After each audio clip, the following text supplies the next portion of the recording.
Weary with toil, I hasten to my bed. The dear reposed on limbs with travel tired, but then begins the journey in my head to work my mind.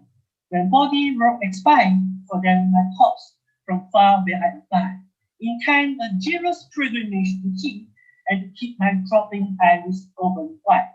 Looking on darkness is the blind to see, except that my soul imagine the inside. Present the shadows to my silent will, which like a jewel hung in those night. Makes black light beauties, and her own face new. Lord choose, by day my limbs, by night my mind. For tea, and for myself, no quiet find. Hi everyone, I'm Justine. Today I'm going to talk about my topic, why people should not have less than 8 hours of sleep. I'm going to tell you about my own story. A few years ago, I was a subcontractor under a travel agency. And I was driving like in the morning. I picked up somebody in Singapore, Changi Airport. And then all the way I'm driving to Penang Island. At the time I reached the Penang Island is about 8 p.m. And then I still didn't have my dinner yet. My boss was calling. I received a call. Hey, you have to come back. We have another trip on tomorrow, 12 in noon.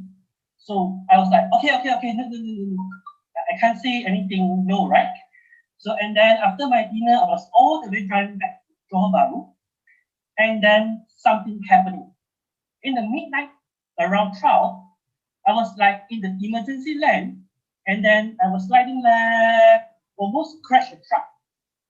Luckily, the truck driver outed I'm coming and drive to the emergency lane and horn until I wake up. I almost passed away in that accident. And then, unfortunately, I had another colleague pass away in the accident during his rushing the trip on the next few months. So the point here I want to tell everyone is, if you don't have enough of sleep, properly you might hurt yourself or you hurt somebody else around you. Here is my second story. I think everyone will suffer in the past week. We have too many of assignments, too many of tasks, and also midterm exam. I was like 7 in the morning Saturday, only I went to sleep because I just finished my assignment. And then I wake up on the afternoon because I had another exam in the afternoon. And then I was like, after the exam, I'm reading 100 pages, like a relevant case, like a Contract Act 1950 in the PDF file. And end of the day, I realized I have nothing single of the sentence in my mind. I have no idea what am I reading the whole day. And the point here is I want to tell everyone, if you are not sleep well, you will not concentrate on what you do. At the end, you get 0% of the productivity. And then I want to show you some data. And then another story. In the 3 a.m. in the morning, I was being roused from dream on Sunday. And then I asked myself, Justine, are you here to study or are you here to study? And then I drank 1 liter of cold water and then I cool down myself. And then I answered myself, I'm here to study. So I find a solution. I cut down the task from 3 relevant cases to 1 relevant case. And then I ask myself, are you okay with it? Are you comfortable with it? Yes. And then I went to sleep. The next day, I was feel like energy. I was feel like much better than yesterday. So the point here is, you cannot break any issue or any bad emotion of your work, of your study into your bed. Now I'm going to give you some data. According to Matthew Walker, scientist, and we sleep, the brain is helped to wash away the toxic protein and also recharge the brain. Of course, we increase the performance of your brain activity.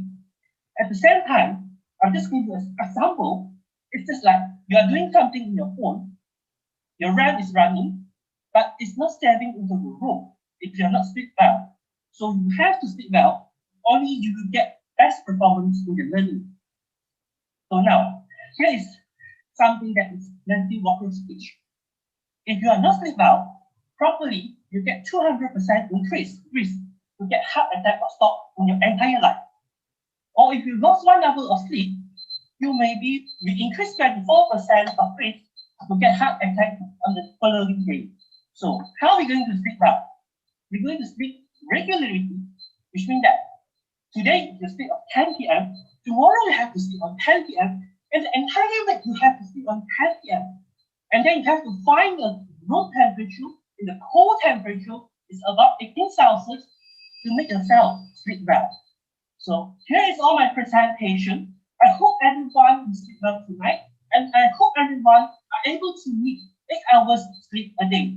Thank you very much. It's about 6 minutes. Thank you, Justin. Good. Got good confidence level. Okay, persuasion is there. Intonation is also clear. Unlike your non-verbal communication, you're very energetic. Now, one question that I have for you is your poem at the beginning from Sonnet 27, was it? By Shakespeare.